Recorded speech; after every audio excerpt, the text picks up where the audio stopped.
اللہ اللہ اللہ۔ جن کے ذمہ قرض ہیں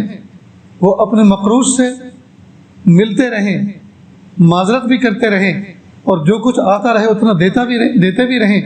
اور پکی نیت دینے کی رکھیں، بلکہ کوئی لفافہ کوئی ڈبہ ایسا بنا لیں جس میں اپنی آمدنی کے اعتبار سے کچھ نہ کچھ روزانہ اس نیت کے ساتھ اس میں ڈالتے رہیں کہ پیارے اللہ اپنے قرض ادا کرنے کی کوشش کر رہا ہوں، میری اس کوشش کو قبول کر لیجیے اور کامیاب فرما دیجیے۔ اگر اسی حال میں انتقال ہو گیا، مقروض کا قرضہ پورا نہیں ادا کیا، نہیں پھیرا، اور اس لفافے میں جمع کرتا رہا، اللہ تعالیٰ کو یہ ادا پسند آ جائے گی، اور قیامت کے دن اللہ تعالیٰ اپنے ذمہ لے کر قرض ادا کرے گا۔ لہذا کتابوں میں لکھا ہے کہ قیامت کے دن اللہ تعالیٰ بہترین پیلس اور محل بنائیں گے جنت میں،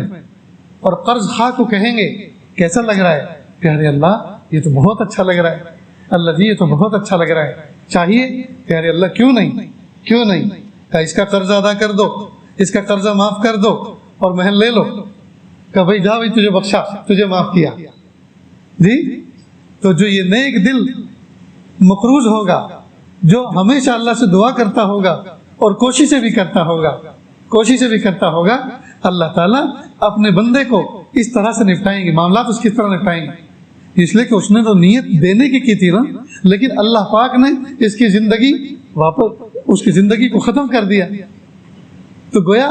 اللہ رب العزت اس بندے کو کہیں گے میرے بندے تو نے تو نیت کر رکھی تھی، لیکن مجھے تجھے دنیا میں زیادہ رکھنا ہی پسند نہیں، میں نے تجھے اپنی جنت میں بلا لیا، لہٰذا اب تیرا جو معاملہ ہے جس کو تو نے ادا کرنے کی نیت کر رکھی تھی اب وہ میں پورا کر۔ اس طرح سے اللہ تعالیٰ قرضوں کو لپیٹیں گے، پورا کریں گے۔